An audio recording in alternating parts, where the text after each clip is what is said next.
1. Pendidikan sosial budaya. A. Pengertian dan ruang lingkup. Pendidikan sosial budaya dalam konteks pendidikan alam adalah proses pembelajaran yang menghubungkan pengetahuan tentang alam dengan nilai-nilai, norma, tradisi, dan struktur sosial masyarakat. Ini mencakup bagaimana alam membentuk cara hidup, sistem hubungan antar manusia, serta identitas budaya sebuah komunitas. B. Motivasi utama. 1.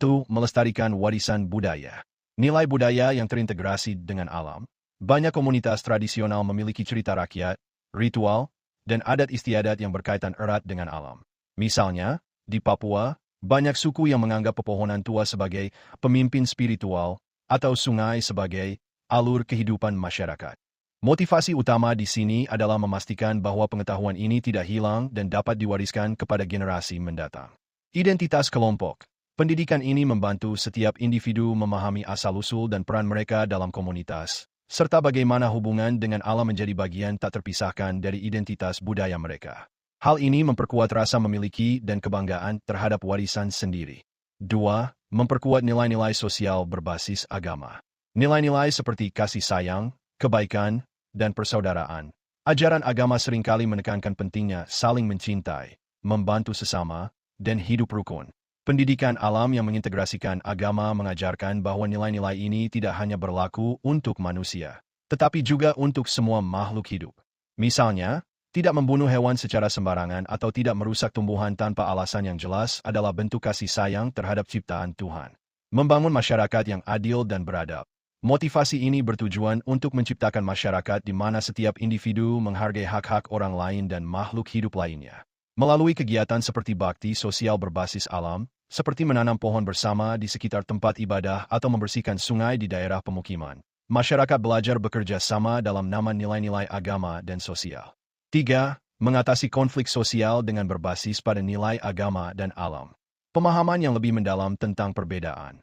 Pendidikan ini membantu masyarakat memahami bahwa meskipun memiliki keyakinan yang berbeda, semua orang memiliki tanggung jawab yang sama terhadap alam. Hal ini dapat mengurangi konflik antar kelompok yang disebabkan oleh perbedaan agama atau budaya, karena fokus bergeser ke tujuan bersama yaitu melestarikan alam. Mediasi konflik berbasis nilai-nilai alam dan agama. Banyak komunitas di Papua menggunakan prinsip-prinsip alam dan ajaran agama sebagai dasar untuk menyelesaikan konflik.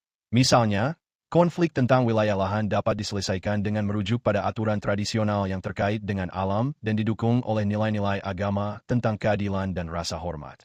C. Contoh penerapan dan dampak.